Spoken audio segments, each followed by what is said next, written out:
যায় সেখানে যদি রমজানের পরে যায় তাহলে কিন্তু একটু মানে একটু কষ্টকর হবে।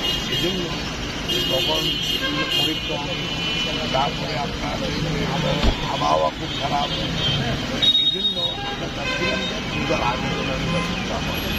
তো আমি প্রধান উপদেষ্টাকে ধন্যবাদ জানাই এবং কৃতজ্ঞতা জানাই যে উনি সময় করে আমাদের নেতার সাথে মিটিং করছেন।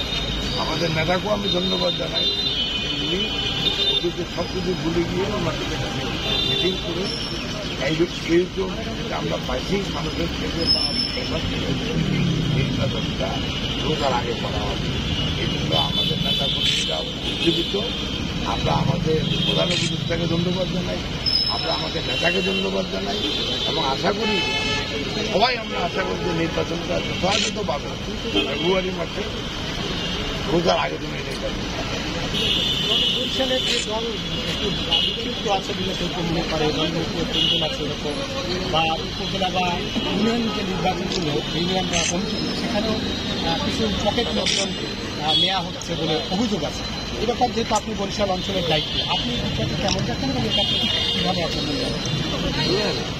এত বড় দল সেখানে যখন সদস্য নবায়ন বা ধরনের কোনো একটা উপজেলা কমিটি বা ওয়ার্ড কমিটি হয়, সেখানে যত নেতা আমাদের আছে আর আমাদের সাংগঠনিক পদ্ধতি অনুযায়ী যতগুলা নেতা আমার সদস্য হওয়ার কথা তার থেকেও বেশি নেতা, তো কিছু কিছু লোক এবার বাদ যাবে, তারা আবার ভবিষ্যতে আসবে।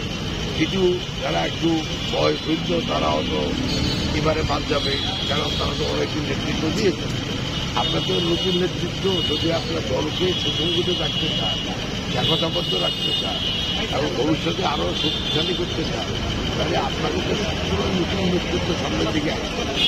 যেমন আজকে আমি আছি একটা জায়গায়, আমি সারা জীবন থাকলেও কেন আমাকে তো একদম রাস্তা করে নিতে হবে যেন অন্য লোকেরা আসি সেই নেতৃত্বটা নিতে। তা আমি মনে করি আমাদের দলের ভিতরে এগুলি নিয়ে কোনো সমস্যা নাই, যেটা হচ্ছে এটা চলমান প্রক্রিয়ার মাধ্যমে আমরা দলকে আরও সুসংগঠিত রাখবো, নির্বাচনে রেডি থাকবো, প্রয়োজনে আন্দোলনের জন্য বরিশালটাকে কেমন দেখেন, নেতা কর্মীদের কেমন? বরিশাল বিভাগ বরিশাল বিভাগে আর যাই হোক, আপনি তো কোনো মারামারি দেখেন নাই। আমরা তর্ক বিতর্ক করি, আলাপ আলোচনা করি, আলোচনা সমালোচনা করি, তারপরে তো আমরা একটা আদর্শ পাচ্ছি। আপনার যদি অন্য জায়গা হিসেবে আমি তো মনে করি বরিশালের নেতা কর্মীরা অনেক বেশি এখন সহিংসতা নাই এবং কোনো সহিংসতা নাই। ভবিষ্যতে আমাদের যখন নির্বাচন হবে জনগণের আকাঙ্ক্ষাকে প্রতিফলিত করার জন্য যা দরকার ঐক্যবদ্ধ হবে সেটা করতে হবে।